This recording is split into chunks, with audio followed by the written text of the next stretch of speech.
నమస్తే, సంగీత కిచెన్కి స్వాగతం.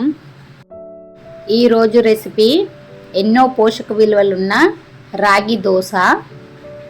ఇది ఎలా తయారు చేసుకోవాలో ఇప్పుడు మనం చూద్దాము. ముందుగా ఒక గ్లాస్ నిండా నేను రాగులు తీసుకున్నాను. ఒక పెద్ద గ్లాస్ నిండా రాగులు తీసుకొని 3-4 సార్లు బాగా కడగాలి. చూడండి, ఇలా ఉంటాయి రాగులు. మనం కడుగుతూ ఉంటే పొట్టులాగా వస్తుంది, అదంతా పోయే వరకు కడగాలి. తర్వాత నీళ్లు పోసి 7-8 గంటల పాటు నాననివ్వాలి. వేరొక గిన్నెలోకి 1/2 గ్లాసు మినపప్పు తీసుకున్నాను. నేను ఇక్కడ పొట్టు మినపప్పు తీసుకున్నాను. ఇది కూడా 2-3 సార్లు బాగా కడిగి 8 గంటల పాటు నాననివ్వాలి. 8 గంటల తర్వాత చూడండి, ఇలా ఉంది. పప్పు బాగా నాని పొట్టు సపరేట్ అవుతుంది. మనం బాగా రుద్ది కడిగితే పొట్టంతా వెళ్ళిపోతుంది. ఇప్పుడు ఒక మిక్సీ జార్ తీసుకొని దీంట్లోకి ఈ మినపప్పు అంతా వేసి మెత్తగా రుబ్బుకోవాలి.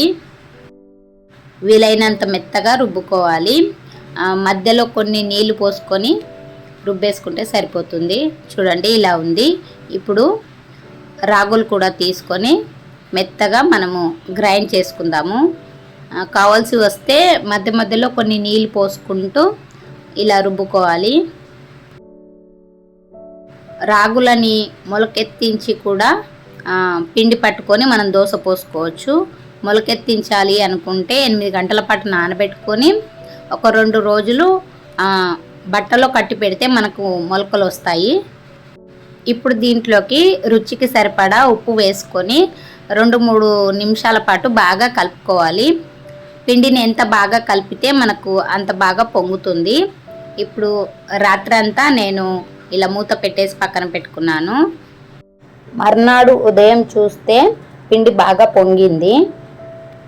ఇప్పుడు మనము దోశ వేసుకుందాము.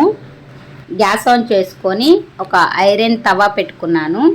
దీనిపైన కొన్ని నీళ్లు చిలకరించి ఇలా ఆయిల్ స్ప్రెడ్ చేసుకోవాలి.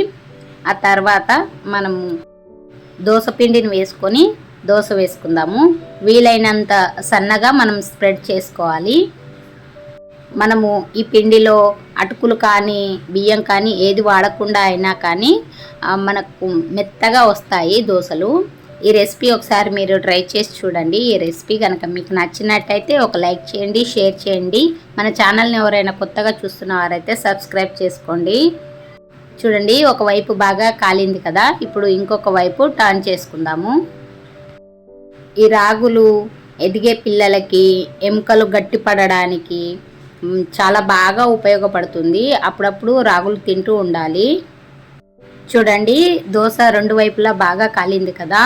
ఈ దోశ వేడివేడిగా ఉన్నప్పుడు పల్లీ చట్నీతో తింటే చాలా బాగుంటుంది. Thanks for watching video.